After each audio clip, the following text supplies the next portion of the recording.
What most people think about when they think of archaeologists is going out in the field and digging things up and finding bones and pots and things like that, and that's certainly a big part of what goes into archaeology.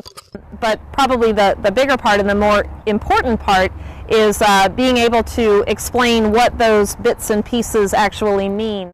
We use things like shovels and sometimes picks. We also use smaller tools like trowels or smaller digging spades. Well, one of the tools that we use is something called a screen, which it's sort of like your window screen but a little bigger, and we put the dirt in there and shake it. So what that does is it separates all the smaller dirt particles from the artifacts, and then you look through what remains in the screen.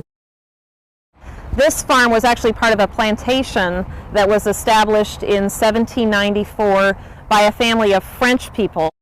They had about 748 acres total, and they had 90 enslaved laborers in their possession. An eyewitness account that gave us a little bit of a clue as to the general location of where the slave quarters were. And then we really just had to go out and start digging. We uncovered just a wide variety of artifacts, everything from broken glassware and ceramics to rusty old nails and pieces of hardware. Lots of food remains, so bones and shell. This is a shell pendant, and this is made of oyster shell, like the shell that we have here. So this would have been made likely by one of the enslaved individuals, and they would have taken the larger shell and they would have made it into this decorative object and then inscribed all of these little lines that go down here and the hole that they would have probably put a cord through to wear it. This is actually an 1817 US large cent, which is the equivalent of what today is the penny.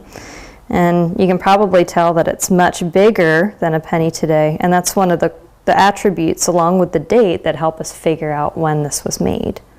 For more information about the Betts Farm, visit the National Park Service at nps.gov. Find out what it's like to be a real archaeologist by going to Archaeology for Kids. For more information about other careers, go to kids.gov.